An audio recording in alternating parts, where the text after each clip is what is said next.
නොදැක්ක දෙයක් දකින්න පුළුවන්. මයංගනේ තුල මගේ වෙදහෙදකම් කරපු ස්ථානික යම්කිසි බෙහෙත් ගල සහ ඒක තියෙනවා කියලා මම බලන්ට යනවා. පුස්කොළ හැම රෝගයක් සඳහාම මා සතුව තබනවා. මගේ પરම්පරාව මේ දුක් ගන්න પરම්පරාව අපි මගේ අත්තමලා නුවර මාතරින් අපේ අත්තා සුපිරිම කට්ටඩියේ තව අර්ශස් මාර්ගයෙන් ගෙඩි එතකොට ගර්භාෂය ගෙඩි ඒව සේරම මෙතනින් අයින් කරන්න පුළුවන් වළක්වා ගැනීමක් කරන්න පුළුවන්. ඉතින් මම මේ ඉතිහාසයට යන්නම්කෝ. එතකොට ඉතිහාසයට යද්දී වෙදමෑණියනි මෙතන වැඩ සිටින මහමෑණියන් කියලා කිව්වා. අපිට මහලොකු මෑණියන්ගේ වරන් ශක්තිය ඇවිල්ලා මේ ස්ථානෙන් අපි පිට වෙනවා මයංගනේට. මයංගනේ තුල මගේ වෙදහෙදකම් කරපු ස්ථානික යම්කිසි බෙහෙත් ගල සහ ඒක තියෙනවා කියලා මම බලන්ට යනවා. ඒක මට ලැබෙන්නේ නැහැ. ඒක පුරා විද්‍යාවෙන් අරන් ගිහිලා වෙනකොට ඒක ලැබුණේ නැහැ. ඊට පස්සේ මම ඒ ගැන කත්තඩිතුමාගෙන් අහනකොට එතුමා කිව්වා මෙතන විතර ඇත්තටම අරන් ගියා. එතකොට මගේ ශක්තිය හරි කියලා මම එදා තීරණය ගන්නවා. ඊට පස්සේ මම මහලොකු ඇත්තන්ගෙන් මෙහෙම මට වරන් ශක්තිය තියෙනවා කියන්ට කියලා පය තියෙනකොට අර දහසක් දෙනා අතරින් මේ මහ ඇත්තෝ මට කියනවා ඔබ විනෝදචාරිකාවක් නෙමෙයි ඇවිල්ලා තියෙන්නේ නෑ බෑ ගමනක් කියලා. එතකොට මට ඒක අදාහ ගන්න බැරි වෙනවා. දැන් මොකද මහලොකු මෑණියෝ මෙතනින් කියන්නේ වර්ගය ළඟට යන්න කියලානේ. එතනින් උදව් ලැබෙයි මේක කරගන්න කියලා. ඒ වගේම මට ඒ කට්ටියකින් උදව් සත්කාර ලැබෙනවා. හැබැයි ඒ පියවරක් යටතේ ඒක ලැබෙන්නේ මහලොකු මෑණියෝ වසර 6ක්ම මෙතන සැඟවිලා තමයි එදෙහෙදකම් කරගෙන ඉන්නේ. එතකොට මේ වසරේ තමයි මම නැවත ආරාධනාවක් කරනවා ඔබ වහන්සේලා මට මේ මහලොකු මෑණියන්ගේ ශක්තිය තව තවත් දෙස් විදෙස් ජනතාවට අපේ ජනතාවට එතකොට මේ අන්තර්ජාලයේ වැඳ පුදා ගන්න යන ජනතාවට මෙතනින් ඉතාම ළඟයි කිලෝමීටර් භාගයක්වත් නෑ මේ ස්ථානේ වැඳ ගන්න. කියන්නේ මා කුරුණෑගල ඉඳලා අනුරාධපුරයට යන පාරේ මහලොකු දුරක් නෑ මං ස්ථානේ කියන්නම් ප්‍රශ්නයක් නෑනේ මේක විවෘතව අපි කියමු මොකද මේක විල්ලා කෙනෙක්ට සේවාවක් තව කෙනෙක්ගේ ලෙඩක් සනීප වෙනවා තව කෙනෙක්ට සිතක් වෙන නිසා අපි කුරුණෑගල ඉඳලා අනුරාධපුරයට යද්දී ඒ යන පාරේ බුදුරුව කන්ද තියෙනවා. බුදුරුව කන්ද කියන ප්‍රදේශයේ කැලේගම කියන ප්‍රදේශයේ තමයි මෑණියෝ ඉන්නේ සහ මෑණියෝ වැඩ කටයුතු සිදුවෙන්නේ. බුදුරුව කන්ද කියලා තමයි මේ හරියට කියන්නේ. පාරේ ඉඳලා කිලෝමීටර් භාගයක්වත් නැහැ ප්‍රධාන පාරේ ඉඳලා. එතකොට ගල්ගුම ප්‍රදේශයේ ඉඳලා කිලෝමීටර් 5ක් පමණ තමයි දුර ප්‍රධාන පාරේ ඉඳලා මෙතනට බුදුරුව කන්ද කිලෝමීටර් භාගයක වගේ තමයි තියෙන්නේ. ඉතින් මහා වන්නිලැත්තන්ගෙන් අවසරය ගන්නවා මම මේක මේ පාර ජනතාවට බෙදලා දෙන්න. එතකොට ජනතාවට බෙදලා දෙන්නේ ඒ නිසා මේ පාර මේ ස්ථානේ ඕනම කෙනෙකුට ඇවිල්ලා වැඳ පුදාගෙන උන්වහන්සේට පූජාවක් තියලා පළතුරු මංගල්‍යයක් හරි කිරිහටියක් හරි උන්වහන්සේගේ ආහාර වෙනස් ඉතින් ඒ සියලු දේ බලා කියාගෙන මේ ස්ථානේ බලා කියාගෙන තම තමන්ගේ වැඩ කටයුතු කරගන්න සහ ජයශ්‍රී මහ බෝධිය රුවන්වැලි සෑය වැඳගෙන එන ගමන් මේ ස්ථානෙත් වැඳගෙන යන්න ඕන තරම් බොහෝ පිරිසකට පුළුවන් මේ ස්ථානෙට. ඒක පුණ්‍ය කර්මයක්. නොදැක්ක දෙයක් දකින්න පුළුවන්. ලංකාවේ මහලොකු මෑණියන්ගේ වැඩවාසස්ථානය මෙවන් උසකින් වැඩවාසස්ථානය කරන ප්‍රථම පිළිමය කියලා තමයි මම හිතාගෙන ඉන්නේ. මම තවත් හොයනවා එහෙම පිළිමයක් තාම නිර්මාණය වෙලා නැහැ කාගෙවත්. මගේ අදහසක් තියෙනවා ආදිවාසීන්ට මෙවන් පිළිමයක් නෙලලා ඒ ස්ථානෙ තැන්පත් කරලා දෙන්නත් මගේ හදවතේ තියෙනවා.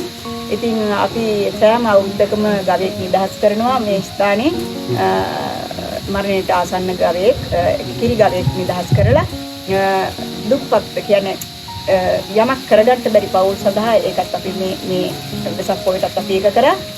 ඉතින් සියලු දෙනාගේ සහභාගීත්වය අපිට ඉස්සරහට ලැබිලා මේ දේවල් කරගෙන තව තවත් වඩාත් ඉස්සරහට යන්න තමයි බලාපොරොත්තුව.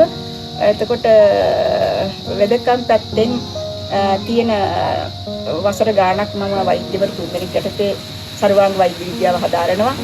එතකොට පුස්කොළ හැම රෝගයක් සඳහාම මා සතුව තබනවා. තවත් අඳුනෙන් එන බෙහෙත් විශ්වයෙන් එන බෙහෙත් ඊටාම එක රෝග සඳහා මේ විශ්වයේ තියෙනවා මේ ලොකු මේ ශක්තියක්. ඒ ශක්තිය තමයි ගබඩා වෙලා තියෙන්නේ. ඒ ගබඩා වෙච්ච ස්ථාන වලින් අපි ටික ටික ඉල්ල ගන්න ඕනේ. ඒ ඉල්ල ගන්නට නම් අපි හරියට ඒ දේවල් කරන්න සුදුසු වෙන්න ඕනේ. ඒ සුදුසුකම්වත් මගේ බුද්ධ ධර්මයේ අපේ බුදුන් වහන්සේ තමයි මගේ මූලික ස්ථානය එන තැනම එන කෙනෙක් වැඳගෙන ඉන්න ඕනේ. ඒක තමයි මගේ අනික තමයි මම ප්‍රේතාත්ම වලට සැලකන්නේ මේ ජීවමානව ඉන්න මනුස්සාත්මයට වගේම තමයි. එයාට අටපිරිකරක් දීලා ජයසිරි මහ බෝධියේ මහන්සියලට පුදා ගන්න අපි යවනවා. හැම මෙතනින් නිදහස් ක්‍රමයේ අවුරුදු 6ටම අටපිරිකරක් දීලා තමයි උන්වහන්සේලාට ජයසිරි මහ බෝධීන් වහන්සේලාට පින් අනුමෝදන් වෙන්න සකසලා ඒ ප්‍රේතාත්මය නිදහස් කරලා තව තවත් ඒ වගේ නිදහස් වෙලා ඒ මිනිස්සුયો කරා පිළිසිඳ ගැනීමක් කරගන්න කියලා තමයි මම ප්‍රාර්ථනා කරලා තියෙන්නේ. ඉතින් ඒ වගේ ලොකු සේවාවක් දෙපැත්තටම. කියන්නේ මනුස්ස වර්ගයාට සහ නොපෙනෙන ශක්තියට ලොකුම සේවයක් සහ රෝගීන්ට. ඔය සියලු පැතිකඩවල් මේ ස්ථානයේදී කෙරෙනවා. එතකොට මේ මෑණියනි මම අහන්න වෙද මෑණියනි දැන් ඔබතුමියගේ පරම්පරාව මොකද්ද? මේක පැවතෙන පරම්පරාවක් තියෙන යම් දෙයක්. පරම්පරාව මොකද්ද? ඒ වගේම ජනතාවට මේ ස්ථානයට ආවොත් මොනවා වගේ දේවල්ද ගන්න පුළුවන්? ඒ කියන්නේ ඖෂධ වර්ග. ඖෂධීය විදිහට මම ශරීරයේ දැන් අපේ රෝග ගොඩාක් ගෙඩි පැත්තට වැඩි. ඒ කියන්නේ ගර්භාෂය ගෙඩි. ඔය වගේ ශරීර අභ්‍යන්තර රෝග එන්නේ මම කියන්නේ විෂ ශරීරගත වීමෙන් කියලා. ඒතර අපි කන ආහාර වට්ටෝරුවත් එක විෂ ශරීරගත වෙනවා. ඒ හින්දා මම ඒකට මම සොයාගත්තා වූ 2009 ඉඳන් පරීක්ෂණ කරලා මම සොයාගත්ත කුළුබඩු වට්ටෝරුවක් තියෙනවා. ඖෂධීය කුළුබඩු 21කින් සමන්විතයි. මම ඒක කුළුබඩු වංශේ ලියාපදිංචි මගේ ව්‍යාපාර රැකියා පැත්තක් වෙනම තියෙනවා.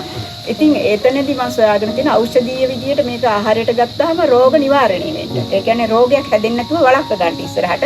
ඒක අපිට මේ කුළුබඩුවක් විදියටම කන්න පුළුවන් කිසිම රසකාරකයක් නැහැ. මේ විශ්වයේ තියෙනා වූ සියලුම ගස්වැල් වලින් සොයාගත්තා වූ ඖෂධ වලින් හදලා තියෙන්නේ. හැබැයි කුළුබඩුවක්. මේ කුළුබඩු රසටම කන්න පුළුවන්. ඒකේ වෙනසක් නැහැ මේ කුළුබඩුවක්ද කියලා හිතෙයි.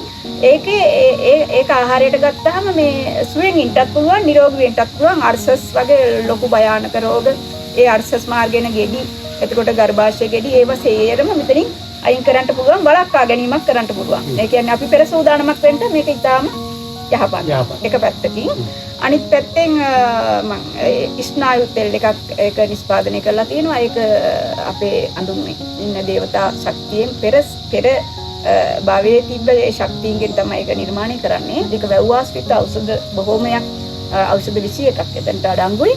ඒක මේ ස්නායු පද්ධතිය ඔළුවට දාපුවාම මේ ඔළුවෙන් මේ කෙස් වලට කෙස් වර්ධනයට විතරක් නෙමෙයි. මේ සියලුම සරුවාංගේ මේ අතපහිරි වැටෙන ඒවට ඒ සියල්ලටම ಗುಣ විදියට තමයි එක තෙලක් නිර්මාණය කරන්නේ ගොඩාක් රෝග වළක්වන විදියට. ඒ වගේ තෙල් එකක් නිෂ්පාදනය කරලා තියෙනවා. ඉදිරියට කටයුතු නිම කරගෙන යනකොට තව නිෂ්පාදන එළියට දාන්න බලාපොරොත්තු වෙනවා. ඒ පැත්තත් කියන්නේ සෞඛ්‍ය පැත්ත හරියටම සිද්ධ වෙනකොට ඒ දෙන ආහාර වට්ටෝරුවයි ශරීරයයි රෝගියයි අපි මෙහෙම තමයි කරන්නේ. කැඳ වට්ටෝරුවට කලුහි නැති වුණත් අපි ගන්නේ තෙල් පොහොර නැති ඒ වගා කරන ස්ථාන වලින් තමයි ඒක ලබාගෙන රෝගියට දෙන්නේ. එතකොට එතනදී ආහාර වට්ටෝරුවෙන් රෝගය වැළැක්වෙන පැතිකඩ වැඩි. ඒතකොට දෝෂ පැත්ත අයින් කරනවා. රෝග පැත්තත් අර විදියට කරපුවා මේ සියල්ලම අංග සම්පූර්ණවම රෝගියා ඉක්මනට නිදහස් වෙනවා රෝගයෙන්. ඒක තමයි වෙන්නේ. පරම්පරාව ගැන අපි මගේ පරම්පරාව මේ දුක් ගන්න පරම්පරාව අපි මගේ අත්තමලා නුවර මගේ තාත්තා නුවර. එතකොට ඒ වෙද පරම්පරාවේ ඒ දුක් ගන්න පරම්පරාවේ තමයි අපි. එතකොට අම්මගේ පැත්තෙන් ඥාතිකම් කියනවා මේ දෙපැත්තක් ඒ හින්දත් වෙන්න ඇති කියලා වෙලාවකට මට හිතෙනවා. අම්මගේ පැත්තේ අත්තමගේ අත්තමාතර හුවෙදකම් කරපු තැටිය ඉඳලා තාම තියෙනවා. එතකොට මාතරිකින් අපේ අත්තා සුපිරිම කට්ටඩියෙක් තමයි. ඒ පැත්ත ඒ වෙදකම් පැත්ත. ඉතින් දෙපැත්තෙම වෙදකම හෙදකම දෙකම ආభాෂයේ පිටලා තියෙනවා. ඉතින් ඒ දෙගොල්ලම මට විශේෂයෙන් දෙගොල්ලෝ මා දිහා බලාගෙන ඉන්නවා කියලා ඉතින් මට හිතෙනවා.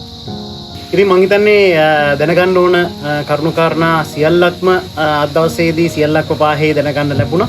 ඉතින් අපි ස්තුතිවන්ත වෙනවා වෙදමෑණියනි. ඒ වගේම තවත් চিරාත් කාලයක් ඔබතුමියට මෙවන් ආකාරයෙන් ලෙඩ රෝග සනීප කරන්න යම් කෙනෙකුට පිහිට වෙන්න යම් කෙනෙකුට ශක්තියක් වෙන්න ඒකේ නම මුදවා ගන්න යම් අවස්ථාවක ජීවිතේ මුදවා ගන්න ඔබතුමියට වරම් ලැබේවා ශක්තිය ලැබේවා මේ විශ්වයේ ආශිර්වාදය ලැබේවා විශ්වමෑණියන්ගේ ශක්තිය ලැබේවා අපේ මෑණියන්ට চিරාත් කාලයක් ආයුෂ ලැබේවා කියලා ප්‍රාර්ථනා කරනවා. බොහොම ස්තුතියි.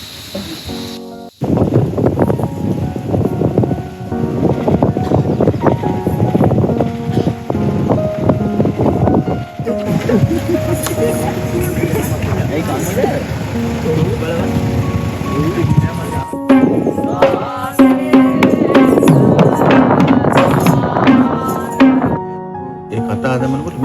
කැකුලා කාලා මැච්චෙට මේ අත්තන්නේ හිත මං ගත්තේ.